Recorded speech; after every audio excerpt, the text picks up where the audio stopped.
Леа, добар ден, благодарам што сте дел од Агенда 35. Ќе почнеме со една многу интересна тема која што предизвика и реакции во јавноста, а тоа се измените законски кои што односно го подигнаа прагот неопходен за учество на независни кандидати за било кои следни избори.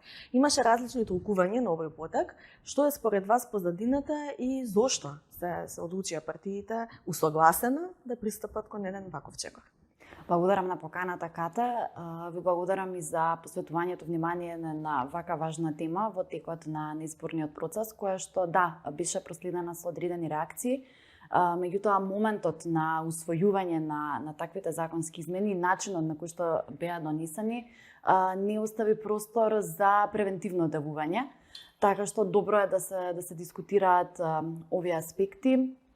Повеќе работи тука се спорни. За мене како правничка, од една страна е особено спорно тоа што станува збор за реформи, кои што се дел од Европската агенда, како централна тема на политичките програми во изборната кампања, можеби со исклучок само на една политичка партија.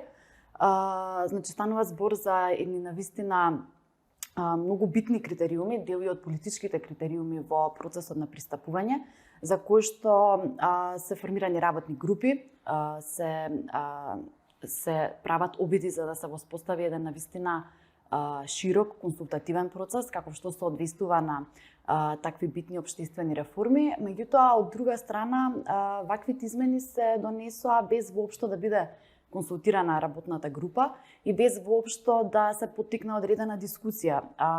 Дури нема ни поконкретно објаснување во самиот предлог, а таквата дискусија изостана и во рамки на собраниските комисии, па дури и во рамки на пленарната седница.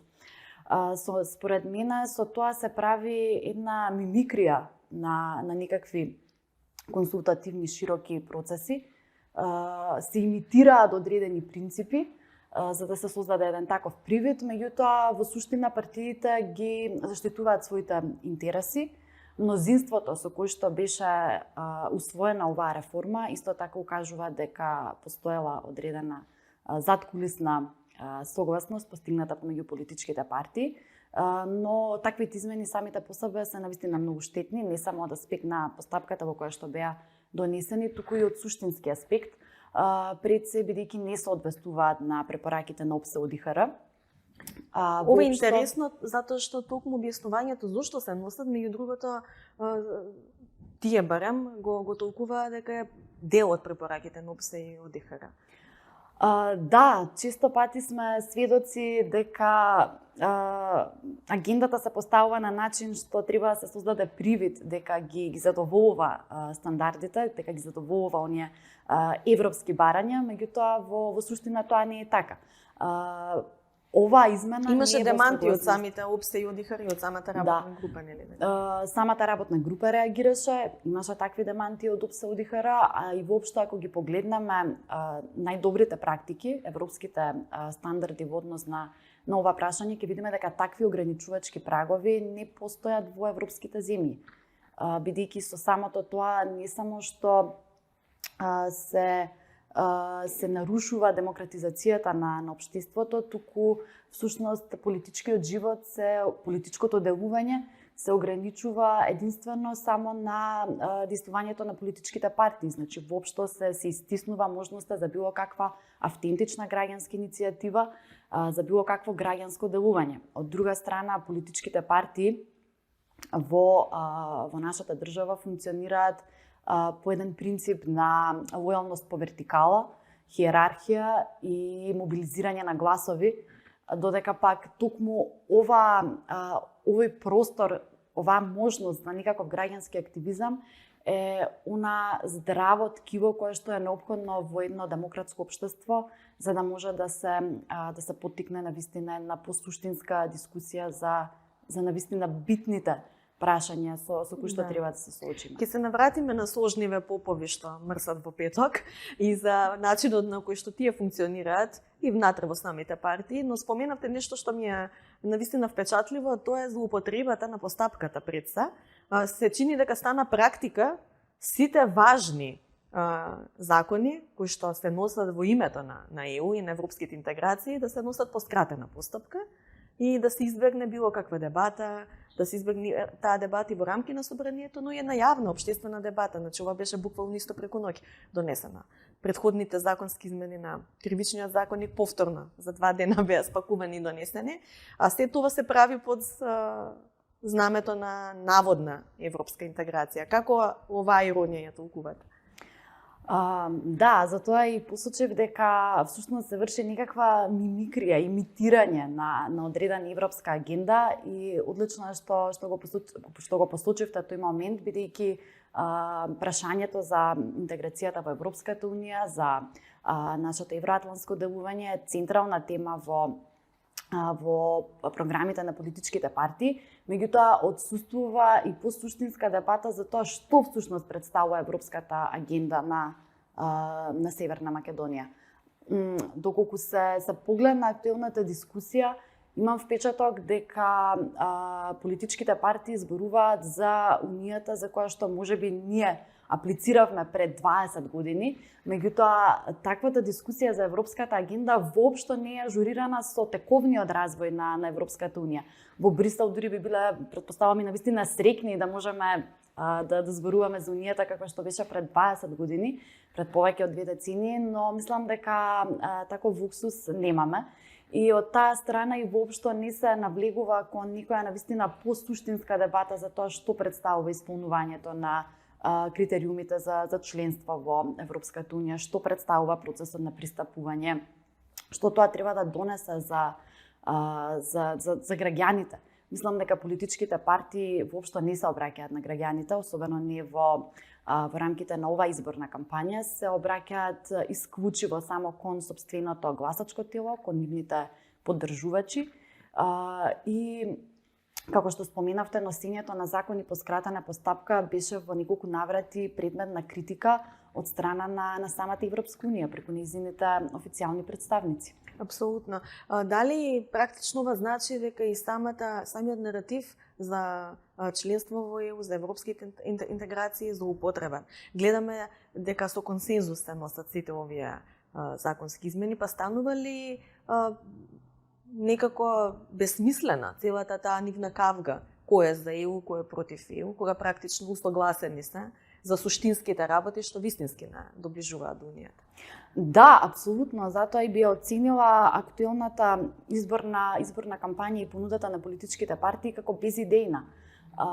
Ние треба како општество да се состанеме и преку сите представници, вклучително и преку таквите граѓански иницијативи, да разговараме ажурирано и во еден обновен контекст за тоа кои се перспективите за членство во Европската унија, што таквото членство може да донесе за државата, за идниот развој, за граѓаните, бидејќи вака се сведува на одредени флоскули.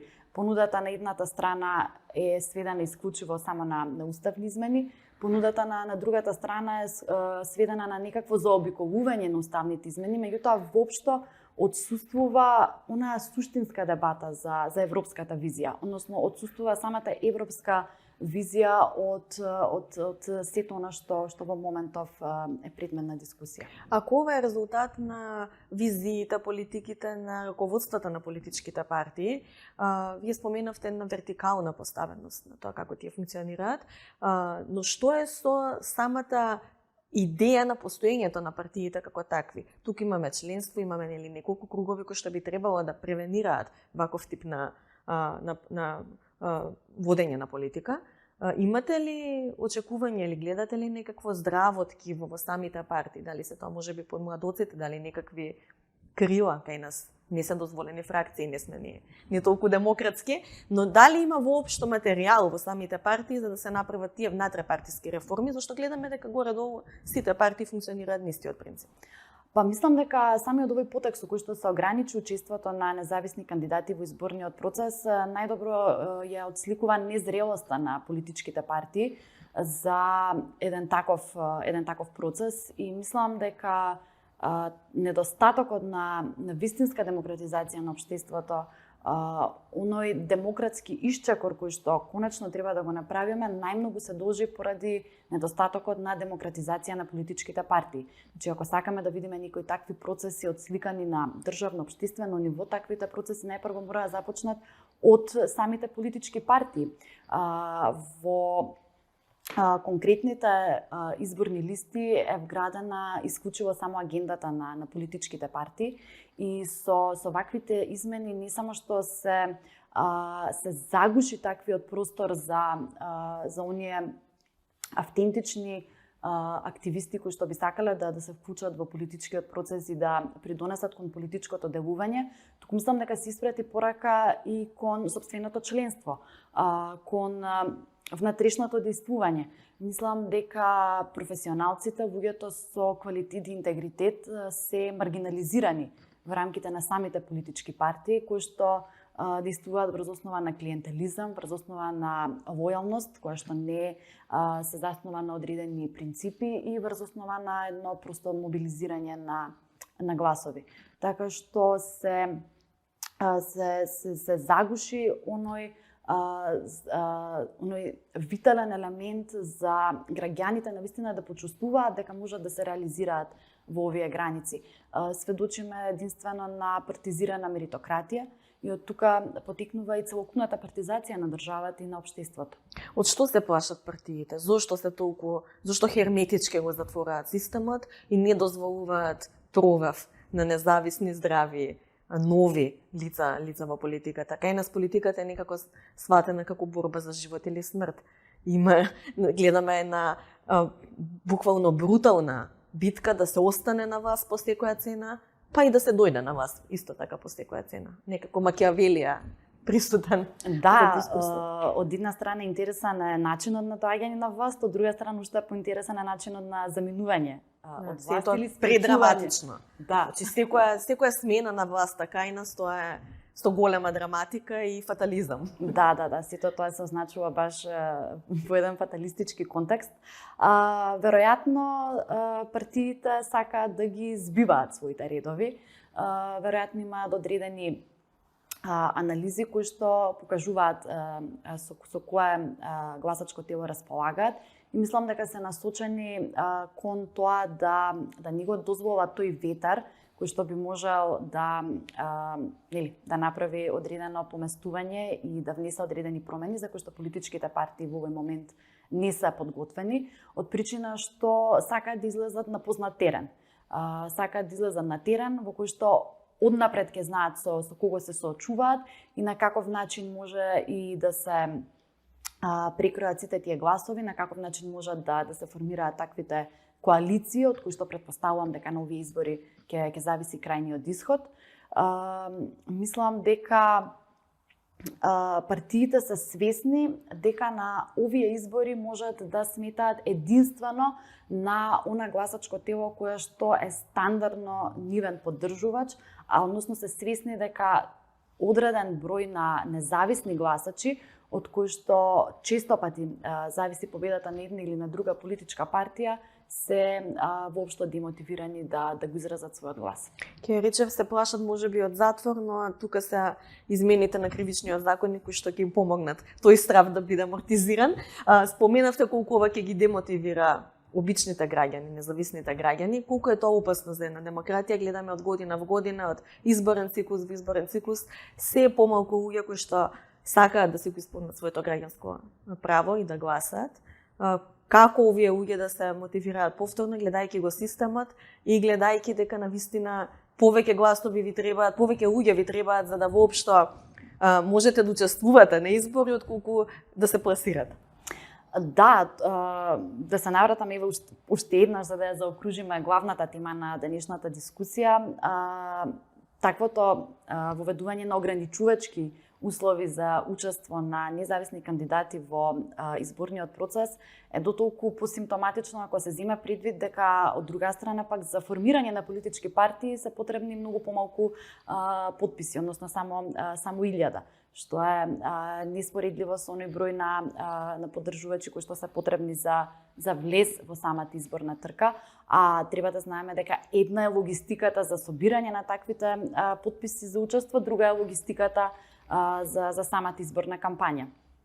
Сметам дека ваквата ситуација едноставно не е одржлива и дека самото по себе тоа ќе создаде притисок за промени, бидејќи работите можеби уште на овој изборен циклус можат да останат вакви, но во иднина дефинитивно нема да може така да се функционира. И без оглед на исходот на овие избори, ние се повеќе се соочуваме со непостојаност и непредвидливост на мандатите. Ако порано знаевме дека на владата и на носителите на функции има даден мандат од 4 години, сега тој мандат е се повеќе неизвесен, така што мислам дека сето тоа самото по себе неминовно ќе создаде притисок. И од друга страна, демократијата не се сведува само на изборниот ден, не се сведува само на тоа какви околности ќе се затечат на денот на изборите, туку е нераскинливо поврзана со еден цел циклус кој што се одвива од еден до друг изборен процес, кој што вклучува токму поттикнување на таквата слободна волја и кој што вклучува и ред други аспекти, како што е слободата на изразување, слободата на здружување, за навистина да може на денот на изборите слободно, самостојно да се изрази поддршката за една или за друга понуда. Благодарам, Леа, ќе ги следиме настаните секако и верувам дека повторно ќе разговараме, можеби од некоја друга перспектива. Благодарам, Ката.